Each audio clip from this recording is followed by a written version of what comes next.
Hola, me llamo Eduardo, soy masajista ayurveda. ¿Qué es el masaje de tradición ayurveda? Bien, pues dentro de la experiencia del cuerpo, dentro de la experiencia de la mente, dentro de la experiencia del espíritu, eso, ese compendio armónico, esa armonía, se llama saber vivir dentro de la ayurveda. El ayurveda es una tradición de sabiduría ancestral que lo practican los hindús, lo practicaban los hindús, ahora también está extendida por todo el mundo y pertenece evidentemente a la cultura india, ¿no? La cultura de la India, del continente indio. Bien, es la sabiduría completa de las experiencias del saber vivir, ¿no? Podríamos decir que es un compendio de actitudes que corresponden al cuerpo, a la mente y al espíritu para tener la sabiduría y la experiencia de saber vivir, ¿no? Entonces el masaje Ayurveda forma parte de esta tradición, de esta sabiduría, mediante la cual nos limpiamos, nos liberamos de toxicidad, de elementos tóxicos a través del sistema linfático y del riego sanguíneo, del torrente sanguíneo. Nos liberamos de cierta tensión muscular, de cierta tensión energética, de cierta tensión que se suele llamar bloqueo energético, pero es mejor llamarlo es tensión electromagnética, por así decirlo, ¿no? Es como confusión, como carga, en cierto modo desequilibrada del sistema electromagnético, por llamarlo de alguna manera, la energía, ¿no? El tipo de energías hay muchas, pero el electromagnetismo es una de ellas, ¿no? Bien. Entonces esto te lo vengo a decir por lo siguiente. Te voy a contar ahora mismo un secreto bastante esotérico, bastante oculto durante milenios, que es el siguiente. En realidad es un cuento, te voy a contar un cuento porque no te lo puedo decir de otra manera, porque las grandes tradiciones, entre ellas la Ayurveda, pero las grandes tradiciones como el budismo, el cristianismo, el taoísmo, que pertenece a la sabiduría china, todas estas tradiciones, a la judaica, ¿no? Todas estas tradiciones tienen que ver con explicar asuntos muy complejos o muy peliagudos de entender o muy confusos de entender para nuestra mentalidad racional y empírica.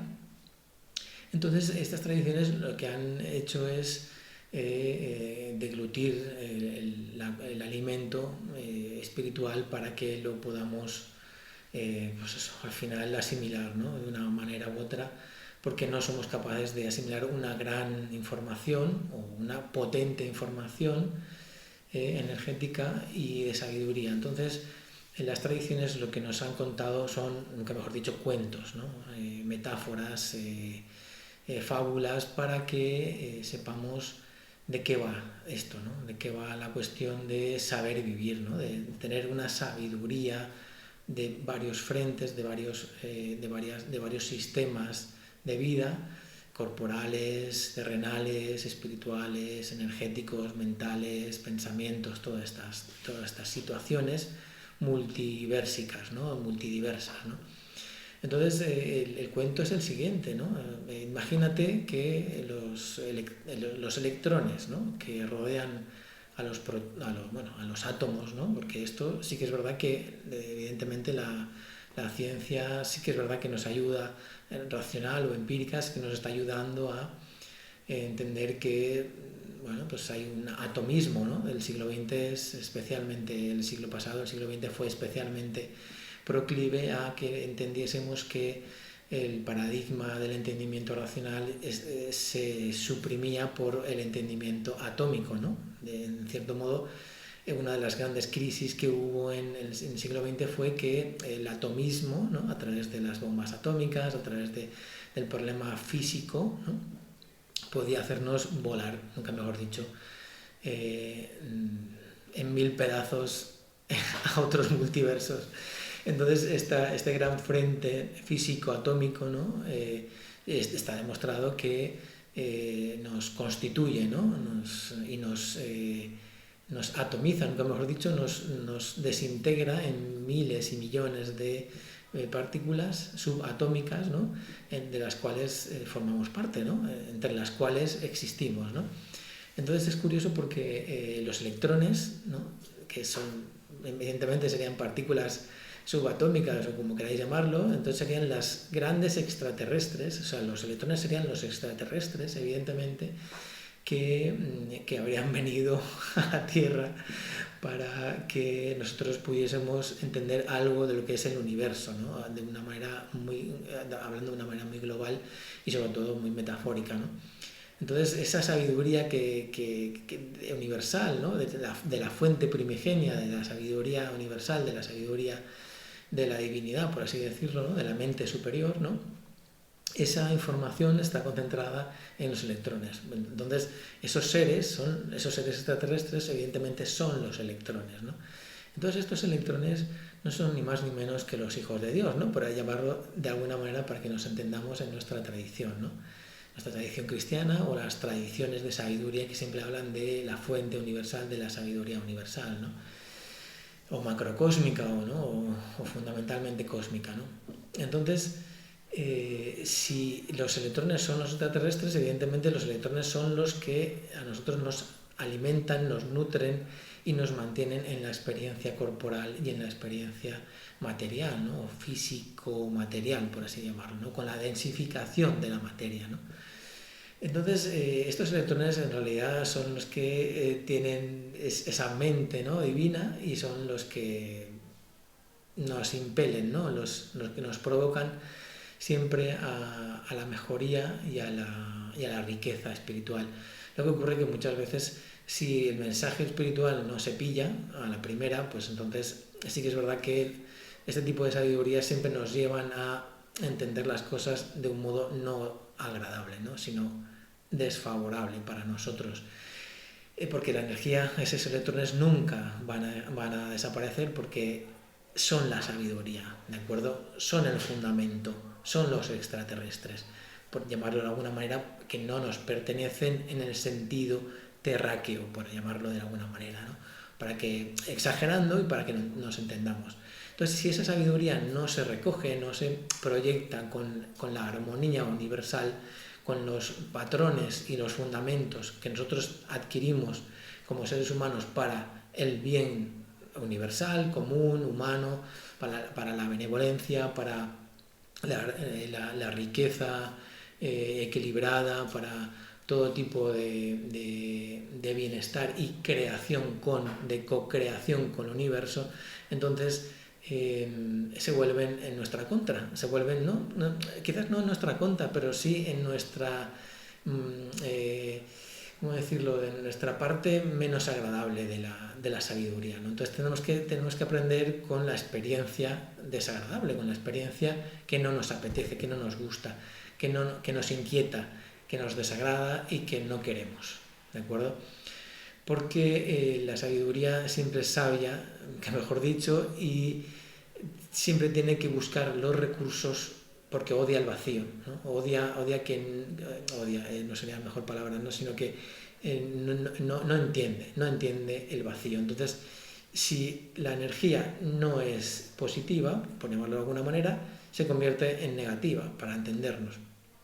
Si no captas la atención de la benevolencia, de la proyección, de la creación con el fundamento de la divinidad, con el fundamento del universo, hacia la mejora y hacia la aspiración, hacia el equilibrio y hacia la armonía, entonces se subvierte, como no entiende de quedarse en la no proyección del equilibrio, se subvierte y crea el malestar, ¿no? Crea la parte negativa, crea pues, las zonas oscuras, ¿no? Los demonios que todos tenemos, de los cuales existimos, entre los cuales existimos, ¿no? Entonces, bueno, pues ahí está explicado el karma, está explicado el fundamento prácticamente del ser humano. Claro, esto es un cuento, ¿no? Pero tiene una gran verdad, por eso se llama sabiduría, ¿no?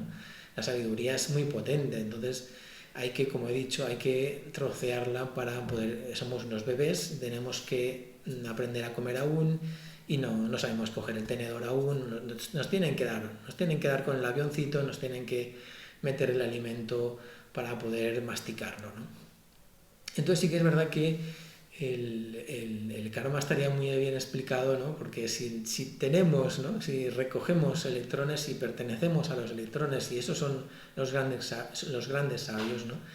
Lo que tenemos que hacer es devolverlos tal cual los recibimos, ¿no? O sea, tienen que llegar tal y cual llegaron con esa sabiduría, porque nosotros, evidentemente, con nuestra, bueno, pues con nuestra eh, eh, manera de evolucionar en lo terráqueo, ¿no? En la manera de evolucionar en los sistemas más materiales, ¿no? Toda la biología material, pues siempre está recreada y conjuntada con los electrones, ¿no? Entonces, los electrones serían esa parte, como hemos dicho, ¿no? Como te he comentado, que son la parte más divina o más sabia, ¿no? Entonces, esos electrones siempre van a estar más o menos prístinos, ¿no? Prístinos quiere decir con el, por así decirlo, la información neta, ¿no? Pura. No me gusta mucho la palabra porque siempre retrotrae a la sabiduría de los puristas, del purismo de la espiritualidad, pero sí es verdad que esa información está prístina, está incólume, y sí que es verdad que aprende con las otras partículas, las otras materialidades, las otras físicas que evidentemente forman parte del universo y son universo también. Pero devolver esa parte, ¿no? Esa parte prístina o esa parte sabia al cosmos es una gran tarea, y es una tarea kármica, ¿no? Kármica, ¿no? De la acción, ¿no? Por eso el karma es acción, y todas nuestras acciones tienen un sentido, ¿no? Entonces, si la sabiduría no la entendemos, pues sí que es verdad que pues tiene que volver de alguna u otra manera a ser sabia. Si no es sabia una vez, pues tendrá que volver a ser sabia otra vez. Y si no es sabia la segunda vez, pues quizás tenga que volver a ser sabia una tercera vez. Bueno, esto es un programa y un panorama evidentemente grandioso y peliagudo, porque evidentemente no todo el mundo es capaz de entenderlo, ni todo el mundo quiere entenderlo, ni quiere comprender estas cosas, ¿no? Entonces, bueno, espero que te haya gustado este cuentecito, que creo que puede ser interesante para cierta comprensión de algunas cosas. Ah, por cierto, el masaje Ayurveda, que eso se me olvidaba, es muy importante, puede ser realmente importante para el inicio de que ese tipo de información vaya hacia el amor, o sea, vaya hacia la armonía, vaya hacia la conciencia unificada con todo lo que es. ¿De acuerdo? Entonces, si el cuerpo está en una situación de masaje, todo tipo de partículas subatómicas, atómicas, como queramos llamarlas, van a estar en armonía. Los electrones van a saltar de alegría, van a montar la fiesta de veraniega, van a montar la gran fiesta de los fuegos artificiales, porque van a estar en control armónico, o sea, van a ser amados. Entonces ahí sí que es verdad que vamos a darles la gran oportunidad de estar en amor y en armonía, y volver a la armonía, volver a la conciencia universal sabia, ¿no? Entonces sí que es verdad que el masaje en este sentido puede ayudar a ser un punto de partida para cierta armonización, para cierta sensibilización de las constantes físicas, ¿no? Del cuerpo, ¿no? de la energía que llamamos, energía en este caso serían los electrones, y es equilibrar, ¿vale? Es posicionarse en la sensibilización, en la unidad mente-cuerpo-espíritu, ¿no? Pongamos que espíritu es energía, pongamos que mente es un tipo de energía también, y que el cuerpo es otro tipo de energía más denso. Entonces ahí estamos en una comunión gloriosa, en realidad. El masaje es maravilloso en este sentido y puede ayudar mucho a equilibrar, ¿no? Entonces, apuntémonos a esta fiesta, apúntate a la fiesta. Mejor dicho, la oportunidad está brindada. Saludos.